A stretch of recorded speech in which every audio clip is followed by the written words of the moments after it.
Hey, I'm here with Susan, and she's a famous Orange County celebrity. So hang around to the end of the interview, and I'll tell you why. But for now, we're going to talk books. Susan K. Beatty's book, Faces of Courage. Welcome, Susan. Hey, thanks for inviting me. It's an honor and a pleasure. Oh, well, let's get right into it. Congratulations on your debut novel. And can you tell us a little bit about Faces of Courage? Oh, yes, I'd love to. Faces of Courage is women's Christian fiction. It's the story of a young wife and mother who had a very difficult childhood. She lost her birth parents, and then she was in foster care, and then she lost. She had was adopted by a wonderful Christian couple, and she got saved, but then she lost them in a tragic boating accident. So all of this background set her up for really wanting to have a loving husband and family, but it also conditioned her to allow her husband to mistreat her. And then she faces difficulties of that, and then she faces a cancer diagnosis. She starts out believing herself to lack courage, but through the help of the Lord and wonderful mentors, she recognizes that she can find courage at the intersection of faith and grit. Mm. I know it's a remarkable book. I'm not going to give anything away because I'm enjoying it right now. Oh, So thanks. the theme of courage, of the theme of courage at the intersection of faith and grit is just such a cool theme. And just what you've talked about just now is just so weighty on the heart. How did you come up with that? Well, I've had to watch my daughter for the last 11 years go through 3 bouts of breast cancer. And the second bout deemed her metastatic, which means that there's no cure for metastatic breast cancer and she will eventually die from that, although she's doing well now. But she's met all of these challenges with great courage, and her faith has increased, her courage has increased. And so it's kind of, as her faith has increased, her courage has increased. But also, she's had to do a lot of gritty things. And I think that courage is important for us to learn about. And I want to encourage through story the reader to understand that courage begins with faith. And yet it also includes grit. We are expected to step out. Faith is the internal part of courage, and grit is the external part. And I think we have a great biblical example in the account of David and Goliath. In the beginning, David is standing in front of Goliath. I think they're quite a ways away, but he's standing there and he's actually berating Goliath for his lack of believing in God and of how he's mistreating and saying bad things about God. That's David's faith showing there. And then you see his grit in the verses where he rushes forward, he runs forward to Goliath. And we all have that same thing, that where we have faith in for the courage, but we also are expected to act. And I wanted to show that through story. I think you did that really well. Can you please introduce us to your main character, Olivia? She's very complex. I'm learning more and more about her, but it's very inspiring. So give us a quick peek about her. She's married to Frank, a former pro football player. I think I mentioned she lost her birth parents as a child, and she spent time in foster care, and she was adopted by a wonderful Christian family. She wants to be brave through confronting him about his abuse and about having to face breast cancer treatments. But she doesn't think she's brave until with the Lord's help and mentors' help, that she's able to begin to be developing some courage. And when she's going through the courage that she develops in her stand against her husband stands her in good stead when she also has to face breast cancer, because she's kind of been developing her courage muscles there. It was a little hard to write Olivia. I wanted her to be realistic. I wanted the scenes to be realistic without going too far over the top and putting people off. But you don't understand the level of her courage unless you understand the level of her battle. Yeah. I that's what I think helped me to realize it's breast cancer is so rampant, and it seems like everybody knows somebody, or and almost everybody has a family member, so we almost take it too lightly. But when I'm reading, and when I read before Faces of Courage, that's what really hit me, how serious it is. And just, I mean, I had just a little scare with it, as you know, a couple years ago. And but it just, this your book really expressed what someone goes to from the very start and continuing on. So you did a really good job of that.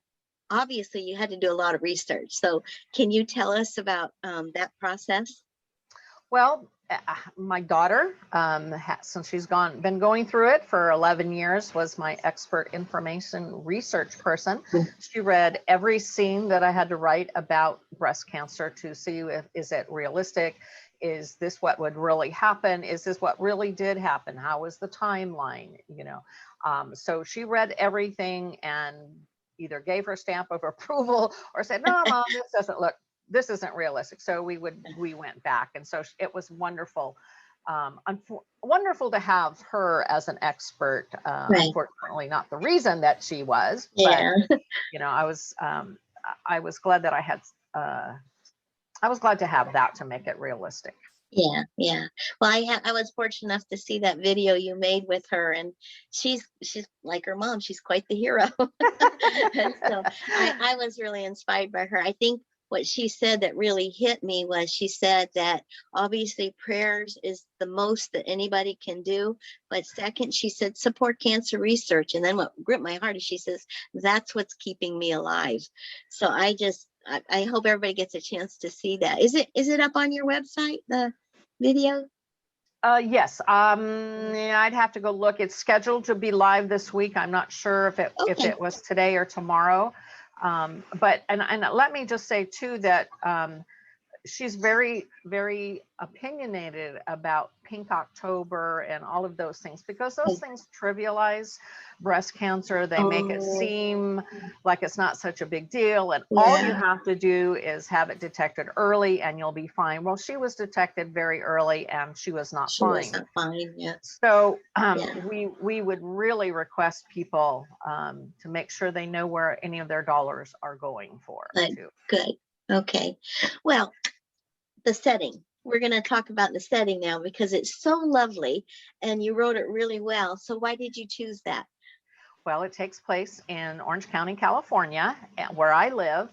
And I have found through my travels around the country that people seem to be really interested in Southern California, especially Orange County. I suppose that's fueled by, we're near the happiest place on earth, um, and people like that. But we also have beautiful weather, beautiful scenery. We've got mountains and beaches and oceans, and beaches and oceans. Yeah.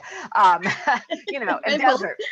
Yeah, we have it all. And so I wanted to show people where I live and describe where I live. It makes it easier. I don't have to do much research. And most of the places that she visits are real. She visits the beach, Huntington Beach. She visits Santiago Regional Park. She visits the Brea Mall.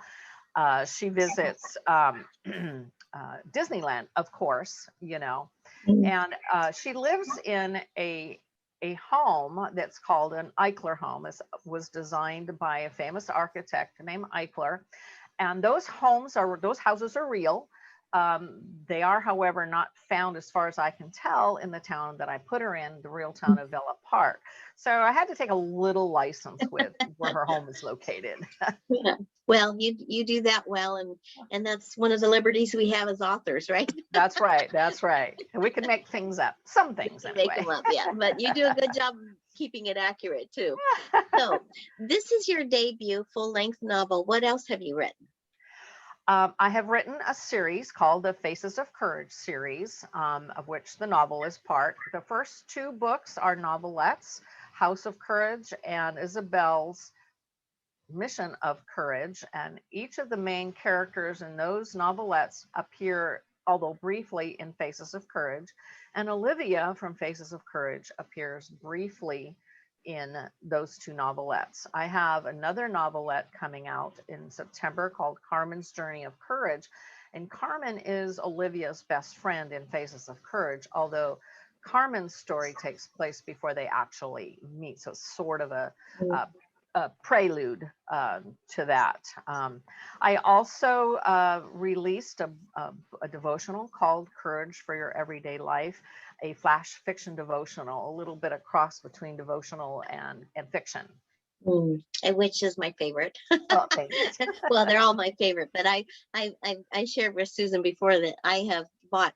I keep buying copies of the devotional to give to friends because it's just so timely when I'm praying for somebody or someone asks for prayer, and that always pops into my head. I've just got to get a stack and keep them here is what I have to do. So, are you at work on a new novel, and can you tell us a little bit about that? I am. I'm almost finished writing my second novel called The Fragrance of Violets. The main character is Fiona, and she was abandoned by the man who she thought was her father.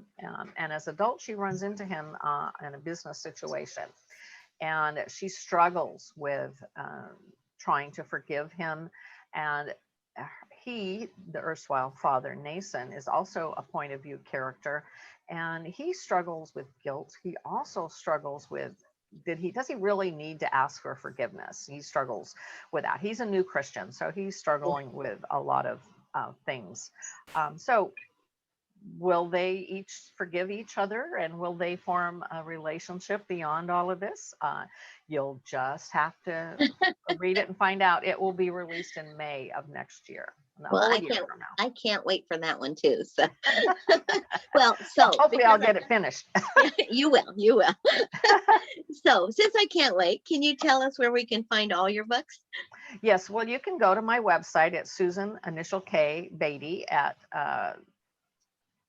.com. Sorry, Susan K Beatty at SusanKBeatty.com.